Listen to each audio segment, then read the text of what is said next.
Good afternoon, students. Now I am going to explain the remaining chapter of equality. We'll talk about the two ideologies, which is liberalism and Marxism. Karl Marx was the founder of Marxism theory. Okay? तो Marxism and liberalism two important political ideologies of our time. ये two important ideologies हैं हमारे time की. Marx कौन थे? Marx was Karl Marx. Have you ever heard Karl Marx? Marx was an important 19th century thinker. जो Karl Marx थे वो 19th century के इम्पोर्टेंट थिंकर्स थे. They believe in labour class, है ना, who argued that the root cause of entrenched inequality was private ownership of important economic resources such as oil or land, forest, as well as other forms of property. Karl Marx का ये मानना था, ये बिल्कुल भी विश्वास नहीं करते थे कैपिटलिज्म में. ये कहते थे कि ये जो चीज़ें हो रही है, इनइक्वलिटी हो रही है, प्राइवेट ओनरशिप की वजह से हो रही है. लोग जो वेल्दी लोग हैं, सारे रिसोर्सेज पे उनका कंट्रोल है, सब कुछ उनके अंडर कंट्रोल है. तो जो गरीब हैं वो गरीब ही हैं, जो अमीर है वो अमीर हो रहे हैं. तो जो इनइक्वलिटी का गैप है वो रीजन मानते हैं प्राइवेट ओनरशिप, कि इम्पोर्टेंट रिसोर्सेज पे वेल्दी पर्सन्स का कंट्रोल है. तो इनइक्वलिटी जो समाज में प्रिवेल्ड है उसका बहुत बड़ा रीजन कार्ल मार्क्स ये मानते थे. ठीक है.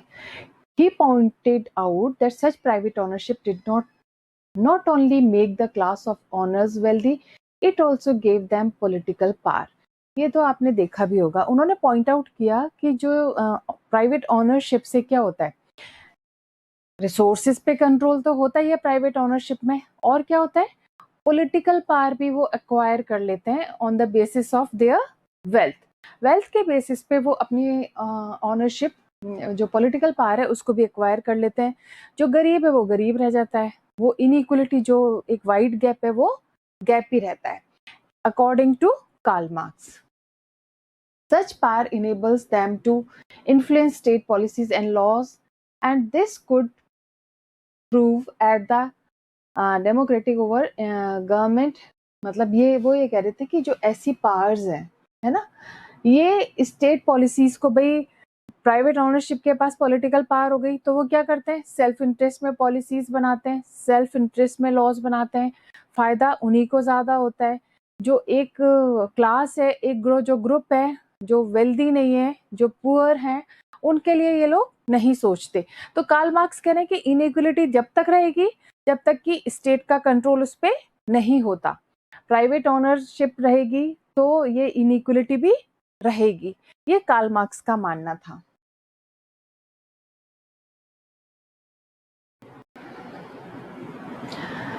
Yes, Marxist and socialists feel that economic inequality provides support to other forms of social inequality such as differences of rank or privilege. Marxist और सोशलिस्ट, ये भी सोशलिज्म भी एक थ्योरी है. सोशलिज्म में कि माना जाता है कि ऑल कंसीडर्ड इक्वल. सोसाइटी में जो भी इंडिविजुअल्स हैं सबको इक्वल कंसीडर किया जाना चाहिए. रिसोर्सेज उनके पास इक्वल होने चाहिए, सारी चीज़ें इक्वल होनी चाहिए. सोशलिज्म का था. मार्क्सिस्ट आप बता ही चुके हैं. तो वो मार्क्सिस्ट और सोशलिस्ट ने ये फील किया कि जो भी इकोनॉमिक इनइक्वलिटी सोसाइटी में है ना, वो सपोर्ट करती है दूसरी फॉर्म्स ऑफ सोशल इनइक्वलिटी को. कि इकोनॉमिक इनइक्वलिटी से दूसरी सोशल इनइक्वलिटी है वो भी इसी वजह से है सोसाइटी में, इसी वजह से प्रिवेल्ड है. जो डिफरेंसेस हैं वो कहाँ, रैंक में, प्रिविलेजेस के, जैसे जो वेल्दी पर्सन है वो प्रिविलेज्ड हैं और रैंक भी उन्हीं के पास है, ओहदा भी उसी के पास है, डेजिग्नेशन, पोस्ट सब उन्हीं के पास है. Therefore, to tackle inequality in society, we need to go beyond providing equal opportunities and try and ensure public control over essential resources and forms of property.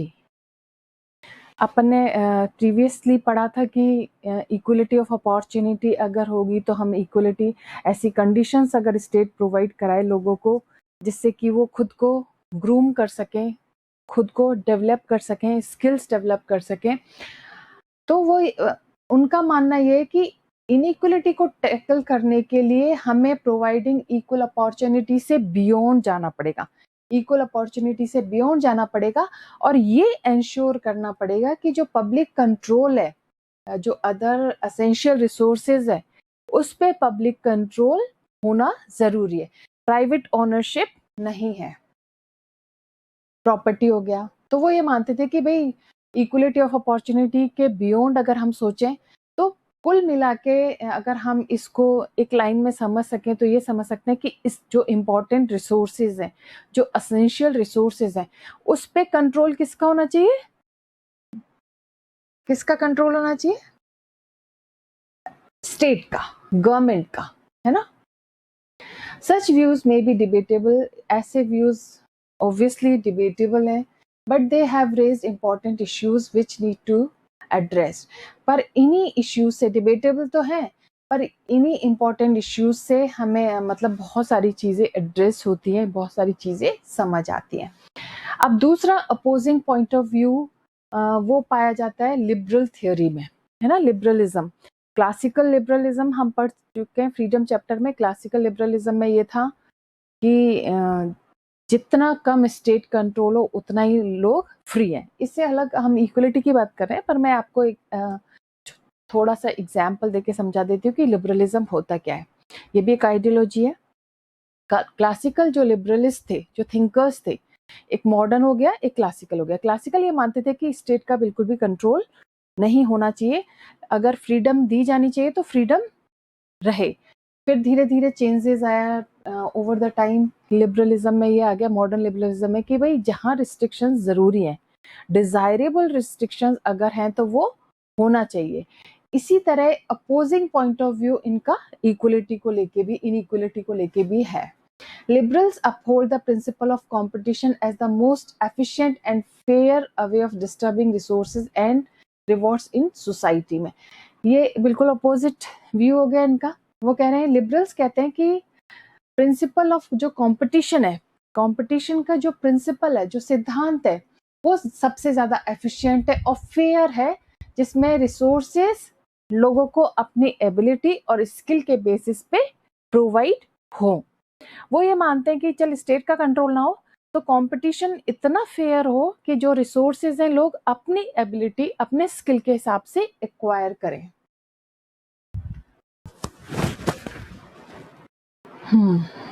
They believe that while state may have to intervene to try and ensure a minimum standard of living and equal opportunity for all, this cannot by itself being equality and justice to society. ये मानते हैं कि while states may have to intervene, state को intervene करना चाहिए, कर सकता है, और ये इंश्योर कर सकता है कि जो मिनिमम स्टैंडर्ड ऑफ लिविंग है, जो मिनिमम स्टैंडर्ड ऑफ लिविंग क्या है, शेल्टर, क्लोथ, होम, तो ये इंश्योर जरूर करे कि भाई ये सबको इक्वली प्रोवाइड होना चाहिए, है ना। मिनिमम ये स्टैंडर्ड ऑफ लिविंग है और इक्वल अपॉर्चुनिटी सबको मिलनी चाहिए, but this can't by itself bring equality and justice. पर वो कहते हैं, लिबरलिस्ट जो कहते हैं आइडियोलॉजी, कि इससे आप क्या सोच रहे हो, सोसाइटी में जस्टिस और इक्वलिटी आ जाएगा? इससे इक्वलिटी जस्टिस नहीं आएगा, इक्वलिटी ऑफ अपॉर्चुनिटी से बिल्कुल भी जस्टिस नहीं आएगा, ऐसा लिबरलिस्ट थ्योरिस्ट मानते हैं।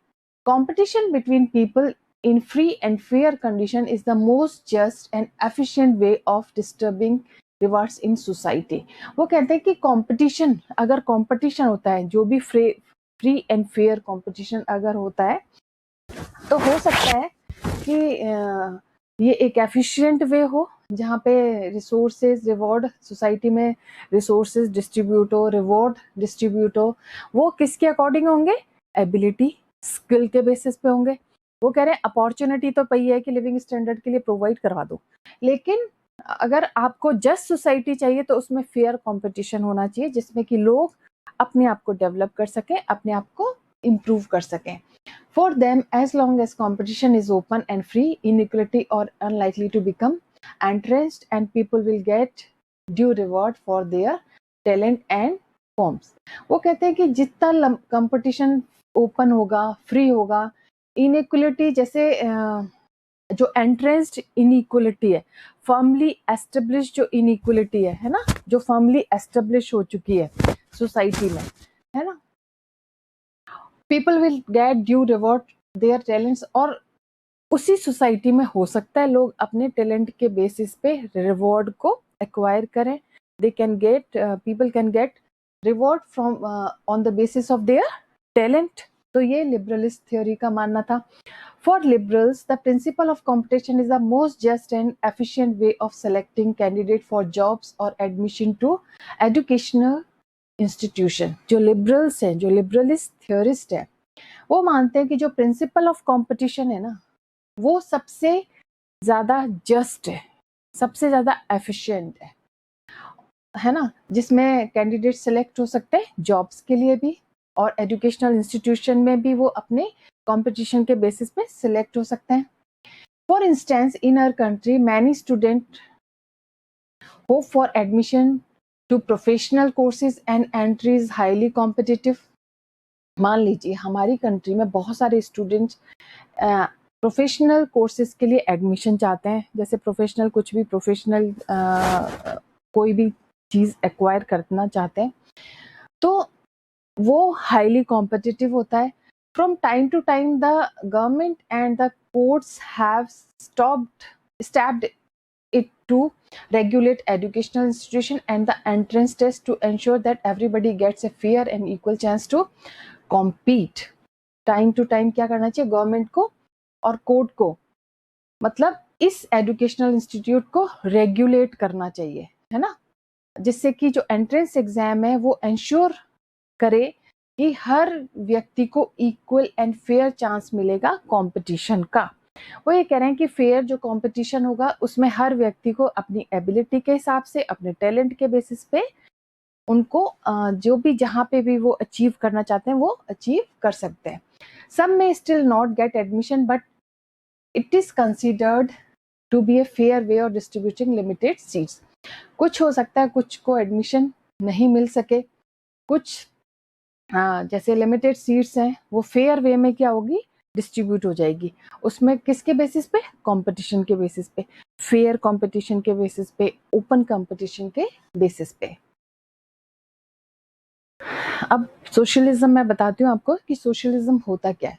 Socialism refer to a set of political, ये भी एक पॉलिटिकल आइडिया है, that emerged as a response to the inequality present in and reproduced by the industrial capitalist economy। Socialism refer करता है एक पॉलिटिकल आइडिया, प्रिंसिपल है, एक doctrine है, जो इमर्ज होता है किसके रिस्पॉन्स से, इनइक्वलिटी जो सोसाइटी में प्रेजेंट है उससे इमर्ज होता है, रिप्रोड्यूस होता है, और ये किसके द्वारा होता है, capitalist economy, industrial capitalist economy के द्वारा होता है। जो मेन कॉन्सेप्ट है सोशलिज्म का वो है how to minimize existing inequality and distribute resources justly. जो मेन कॉन्सेप्ट है सोशलिज्म का, कि सोशलिज्म बेसिकली आइडियोलॉजिस्ट जो सोशलिस्ट थ्योरी में विश्वास रखते हैं वो क्या चाहते हैं, जो कॉन्सेप्ट सोशलिज्म का वो है कि मिनिमम जो एग्जिस्टिंग इनइक्वलिटी उसको मिनिमाइज करना, एलिमिनेट तो नहीं कर रहे, वो मिनिमाइज करने की बात कर रहे हैं, मिनिमाइज करना और रिसोर्सेज को जस्टली डिस्ट्रीब्यूट करना, ये सोशलिस्ट थ्योरी है। Although advocates of socialism are not entirely opposed to the market, हालांकि जो सोशलिज्म को जो सपोर्ट करते हैं, जो एडवोकेट करते हैं, वो ये नहीं मानते कि एंटायरली अपोज नहीं करते, मार्केट को पूरी तरीके से अपोज नहीं कर रहे वो, है ना, कैपिटलिस्ट को पूरी तरीके से अपोज नहीं कर रहे। They favour some kind of government regulation, planning and control over certain key resources such as education and health care. वो ये कहते हैं वो मार्केट को बुरा नहीं मान रहे, वो मार्केट को अपोज नहीं कर रहे, वो कह रहे हैं कि गवर्नमेंट को कहीं ना कहीं ऐसे कुछ प्लानिंग करनी चाहिए, रूल्स एंड रेगुलेशंस बनाना चाहिए जिसपे कि जो सर्टेन एरियाज है उस पे स्टेट का कंट्रोल हो। अब सर्टेन एरियाज कौन कौन से हैं, एक तो एजुकेशन हो गया, एक हेल्थ केयर हो गया। ये सर्टेन एरिया पे सोशलिज्म जो मानते हैं वो ये मानते हैं कि इस पे कंट्रोल रहना चाहिए। In India, the eminent socialist thinker Ram Manohar Lohia identified 5 kinds of inequality that need to be fought against simultaneously inequality between men and women, inequality based on skin color, caste based inequality, colonial rule of some countries over others, and of course economic inequality.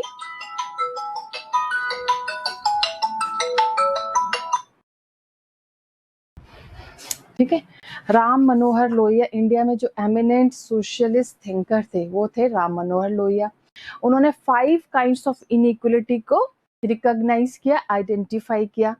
कौन कौन सी 5 inequality हमारी society में prevailed है, exist करती है ना।